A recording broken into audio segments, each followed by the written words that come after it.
A ver, pensemos en esto. ¿No hemos creído siempre que leer un texto es como buscar un tesoro, una verdad única y objetiva que está ahí escondida? Bueno, pues hoy vamos a explorar una idea que le da una vuelta de tuerca a todo eso, la hermenéutica de la sospecha.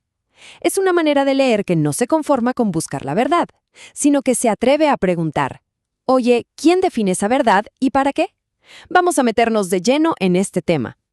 Y todito arranca con esta pregunta. Una pregunta que de verdad sacude los cimientos de cómo interpretamos cualquier cosa, desde un poema hasta una ley. ¿Es realmente posible acercarse a un texto sin ningún tipo de prejuicio, de manera totalmente neutral? La crítica posmoderna nos diría que la respuesta es un no, pero un no rotundo. Así que entramos a la primera parte de nuestro análisis. Le llamamos el fin de la inocencia porque es justo eso, el momento en que como lectores perdimos esa idea un poco ingenua de que existía una interpretación perfecta, objetiva, casi científica, que todos podíamos alcanzar. Aquí es donde ese castillo de naipes se viene abajo. Y aquí vemos el cambio de paradigma, que es brutal. El pensamiento moderno, que venía de la Ilustración, estaba obsesionado con encontrar un método, una fórmula para sacar el significado único y verdadero de un texto. Pero el pensamiento posmoderno, cambia la pregunta por completo. Ya no es ¿qué es verdad? Ahora la pregunta es mucho más incómoda. Ok, esta supuesta verdad, ¿a quién le sirve? ¿A quién beneficia esta forma de ver las cosas? Y esto nos lleva a un punto que es clave. La neutralidad es, en el fondo, una ilusión. Es que es imposible quitarnos de encima quiénes somos cuando leemos. Nuestra identidad, nuestra clase social, nuestra historia, todo eso forma los lentes con los que vemos el mundo y, por supuesto, los textos. De hecho, para muchos pensadores, esa pretensión de ser neutral es más bien una estrategia para ocultar la propia agenda. Ok, entonces, si no podemos ser neutrales, ¿qué hacemos? ¿Cómo leemos? Pues aquí es donde entran los grandes pensadores que nos dieron las herramientas para una lectura crítica, para una lectura justamente llena de sospecha. El concepto clave, el nombre del juego es hermenéutica de la sospecha. Fue el filósofo Paul Ricoeur quien le puso este nombre tan genial. La idea es sencilla pero superpotente. Nunca hay que fiarse de lo que un texto dice en la superficie.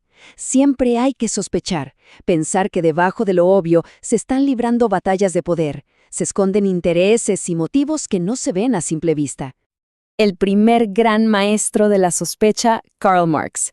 Con él, la cosa es simple. Hay que seguir la pista del dinero.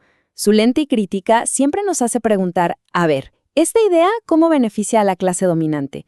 ¿Qué estructuras económicas se están reforzando con este discurso? Luego llega Friedrich Nietzsche, y su sospecha apunta a otro lado, al poder. Para él, cosas como la moral, el bien y el mal no son verdades caídas del cielo, son herramientas.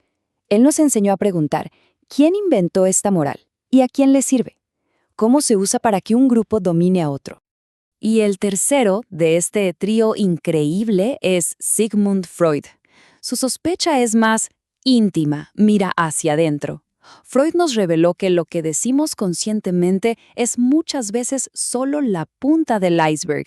Debajo hay un mundo de deseos reprimidos, de miedos y de traumas inconscientes que en realidad están manejando los hilos. Esta metáfora es buenísima, de verdad porque lo explica todo a la perfección. Imaginen un pedazo de madera. Leer a favor de la veta es pasar la mano suavemente. Es fácil. Es aceptar la dirección que el texto te da. Pero leer a contrapelo, eso es ir en contra. Ahí es cuando sientes las astillas, las imperfecciones, todas esas contradicciones que el texto intentaba disimular. Bueno, ya vimos las herramientas. Ahora vamos a lo práctico. Vamos a ver cómo se aplican estas ideas para descubrir cómo un texto puede, sin querer, traicionarse a sí mismo, revelando sus propios prejuicios ocultos, a veces incluso yendo en contra de lo que dice explícitamente. Y aquí la cosa se pone interesante con Jacques Derrida. Él llevó la sospecha al mismísimo corazón del lenguaje. Él decía que siempre estamos buscando como una verdad final, un significado único, detrás de las palabras. Pero su idea radical es que ese centro, esa ancla, esa verdad con mayúsculas, simplemente no existe. Esta idea, que él llamó différence, es fundamental. Pensemos en esto un segundo. La palabra grande solo tiene sentido si existe pequeño. Luz depende de oscuridad. El significado nunca está encerrado en una sola palabra. Siempre se nos escapa, se pospone. Depende de otras palabras que no están ahí. Por eso, ninguna interpretación puede ser la última, la definitiva. Entonces, y esto es súper importante, deconstruir un texto no es destruirlo, para nada. Es todo lo contrario. Es leerlo con una atención brutal para mostrar cómo el texto se contradice.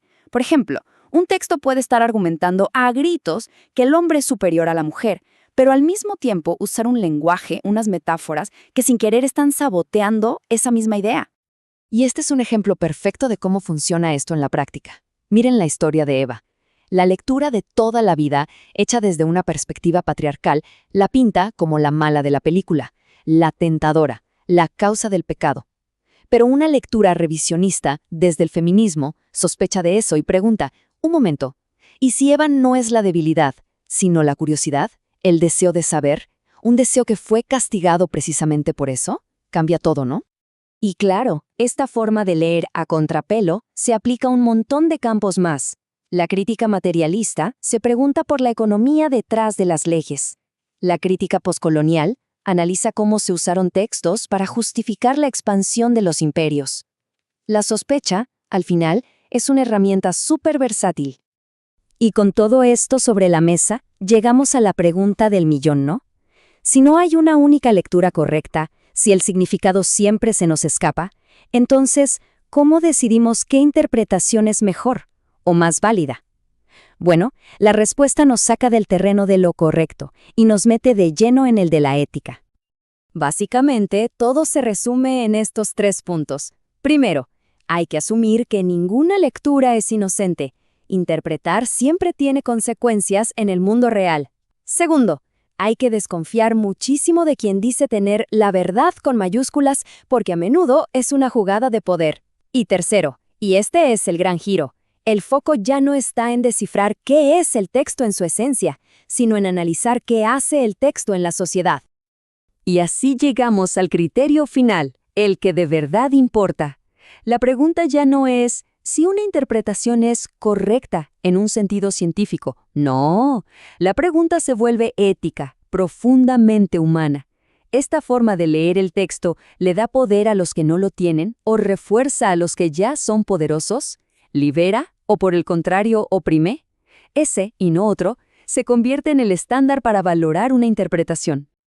Y con esto cerramos, aunque en realidad esto no es un cierre, sino una puerta que se abre. Todo este recorrido nos deja con una pregunta que va mucho más allá de los libros y la filosofía. Nos obliga a mirar nuestro propio mundo y a plantearnos, de todas esas verdades que damos por sentadas hoy en día, ¿cuáles merecen que empecemos ya mismo a leerlas a contrapelo?